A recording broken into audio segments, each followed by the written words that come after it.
BJP और JDU के कार्यकर्ता आज पटना में भिड़ गए, ऐसे भिड़ गए कि हिंसक भिड़ंत हो गई। विश्वासघात किसने किया है बिहार के साथ? कल विश्वास मत हासिल करना है नीतीश कुमार को। हमारे साथ हैं जेडीयू से साबिर अली साहब और उनके सामने बीजेपी से सुधांशु मित्तल जी। साबिर साहब, पहला सवाल आपसे। आपने तो बीजेपी के साथ वोट लिया था, कल विश्वास मत हासिल कर भी लेते हैं, लेकिन बीजेपी का इल्जाम कि आप विश्वासघात कर रहे हैं जनता के साथ।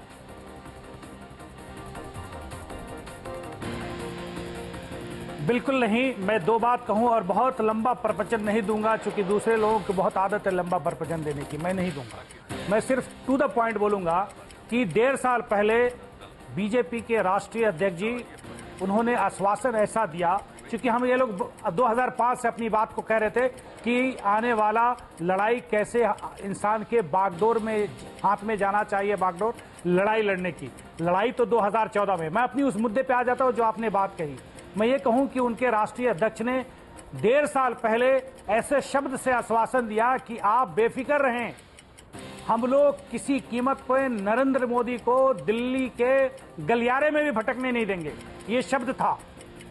और मैं ये अथेंटिक से बगैर मैं ये बड़ी ईमानदारी और सफाई के साथ ये कहना चाहता हूं। आप कह रहे हैं नितिन गडकरी ने कहा, बाद उनके और दूसरे बड़े लीडर कहे, बिल्कुल। और दूसरी बात आई है, जब राजनाथ सिंह जी अध्यक्ष बन गए उसके बाद आज से 1.5 महीना पहले उनसे मिले आदरणीय नीतीश कुमार जी, फिर अरुण जेटली जी से मिलने गए। वहां पर नितिन गडकरी जी बैठे थे। उन्होंने जिस तरह बात की, ऐसा लग रहा था कि लाचारी झलकने लगी। राजनाथ सिंह की बात से कहा कि हम देखते हैं, करते हैं, लेकिन बहुत प्रेशर है हमारे पास, ऐसे ऐसे लोगों का प्रेशर है, हमारे पार्टी को इलेक्शन लड़ना है, इलेक्शन लड़ने के लिए पैसे की दरकार होती है।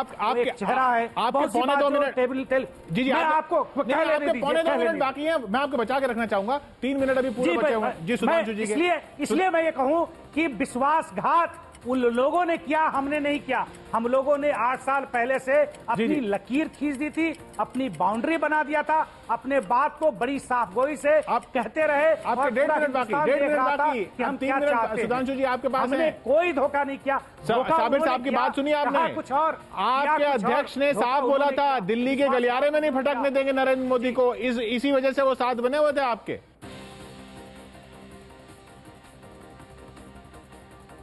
हमको उनसे वफा की है उम्मीद जो नहीं जानते वफा क्या है। 13 दिसंबर 2003 को जब नरेंद्र मोदी की तारीफ में नीतीश कुमार कसीदे पढ़ रहे थे रेलवे मंत्री की तरह और कह रहे थे नरेंद्र भाई बिहार से निकलिए, देश आपका इंतजार कर रहा है, तब वो धर्मनिरपेक्ष थे, तब वो सांप्रदायिक नहीं थे, और आज वो सांप्रदायिक हो गए। आज तक का जो इनका चरित्र रहा है वो धर्मनिरपेक्षता को और सांप्रदायिकता को अपनी कन्वीनियंस के हिसाब से इन्होंने यूज, अब्यूज, मिसयूज करा है। असली कारण देखिए, अगर ये कहते कि न तुम बेवफा हो न हम बेवफा हैं, मगर क्या करें अपनी राहें जुदा हैं, मुझे कोई दिक्कत नहीं होती। कोई बात नहीं, आपकी राजनीति अलग है, हमारी राजनीति अलग है, लेकिन आज आप हमें बेवफा कह रहे। अरे हम बावफा हैं, तुम बेवफा हो। क्यों?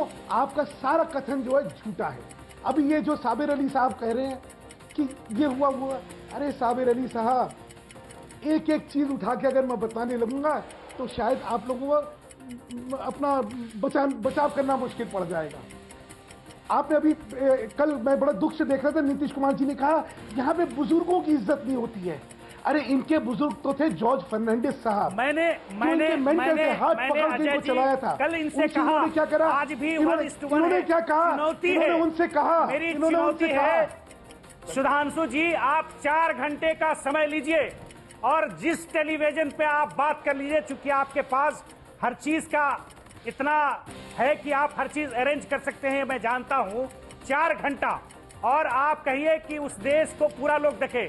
आपके पास जितने तथ्य हैं आप लेके आइए, मैं आपके साथ बैठ के बात करने के लिए तैयार हूं, देश की जनता के सामने तैयार हूं। और मैं जब कुरेदने लगूंगा, जब मैं सच्चाई कहने लगूंगा, आप यकीन मानिए दिल्ली में बैठने के लायक नहीं रहिएगा, आप प्रचार करने के लायक नहीं रहिएगा। ये मेरी चुनौती है आपको। मैं कह रहा हूं कि कल भी कहा, आज भी कह रहा हूं कि जिस दिन जिस चैनल पे चाहिए बैठ जाइए। साबिर अली अकेले आपके साथ बैठने के लिए किसी और को साथ लेके आए। क्योंकि आपके यहाँ क्लासेस चलते हैं, स्कूल चलता है, एक शख्स जो आपको महिमा मंडित करते हैं वो कह रहा है जब उनको बनाया गया अध्यक्ष कि आडवाणी जी के आशीर्वाद मिलके मैं कृतज्ञ हो गया, सुबह से चलने लगा, और दोपहर में आडवाणी जी के चिट्ठी आती है सब अखबारों के चैनलों पे।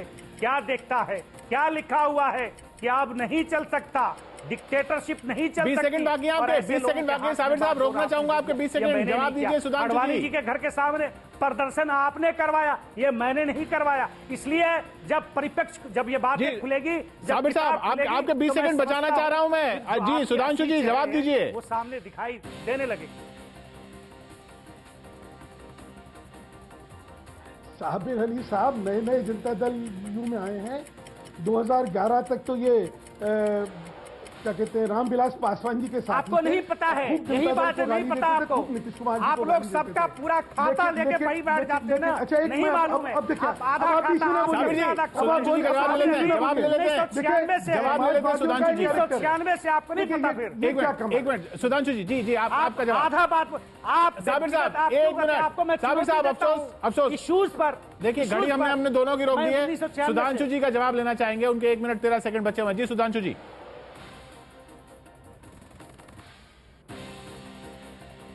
ये जो समाजवादी हैं इनका क्या था, इनके यहाँ एक कहावत चलती थी सुधरो या टूटो। उसका असली मतलब ये होता था टूटो और मिटो। तो शायद इसी भावना से नीतीश कुमार जी ग्रस्त हैं। अच्छी बनी चलती हुई सरकार को, जिसका का उद्देश्य कांग्रेस के कुशासन से इस समय देश को निजात दिलवाने का था, उसको बेबात पे गलत विषय को लेके इन्होंने इस समय उस सरकार को ध्वस्त कर दिया है। इन्होंने कांग्रेस की मदद करी, और किस पार्टी की मदद करी है? जो पार्टी सांप्रदायिकता की सबसे बड़ा प्रतिबिंब है। 5000 सिखों का हत्या करवाने के बाद वो आज हमें धर्मनिरपेक्षता के सबक सिखा रहे हैं। MIM के साथ वो आंध्र में समझौता करते हैं और हमें धर्मनिरपेक्षता समझाते हैं।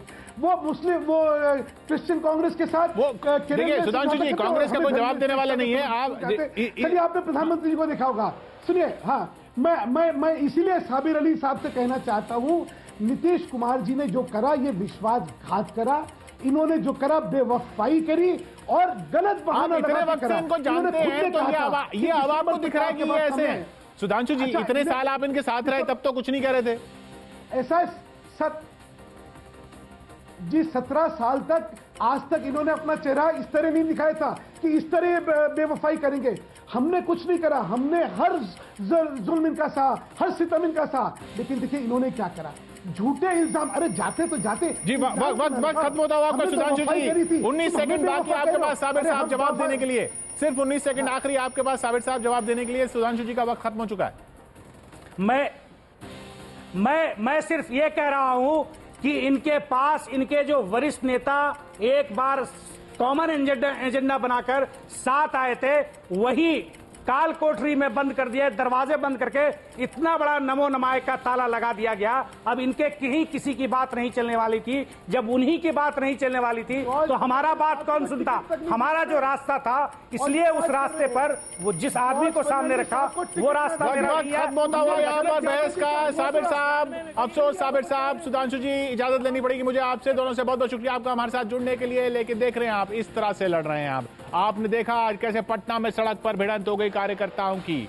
क्या कह रहे हैं दर्शक? रमन शर्मा जी हमारे दर्शक फेसबुक पर लिखते हैं, विश्वासघात नीतीश ने किया है। मोदी पीएम बन रहे हैं तो नीतीश ने सोचा कि वो पीएम बनने में पीछे रह गए, इसलिए उन्होंने विश्वासघात किया है। जबकि उमेश द्विवेदी जी कहते हैं कि मोदी ने विश्वासघात किया है। मोदी बहुत बड़ा विध्वंसक है, मोदी जहां घुसेगा वहां खून बहेगा। ये उमेश द्विवेदी जी की राय, हमारे दर्शक जिन्होंने लिखा फेसबुक पर।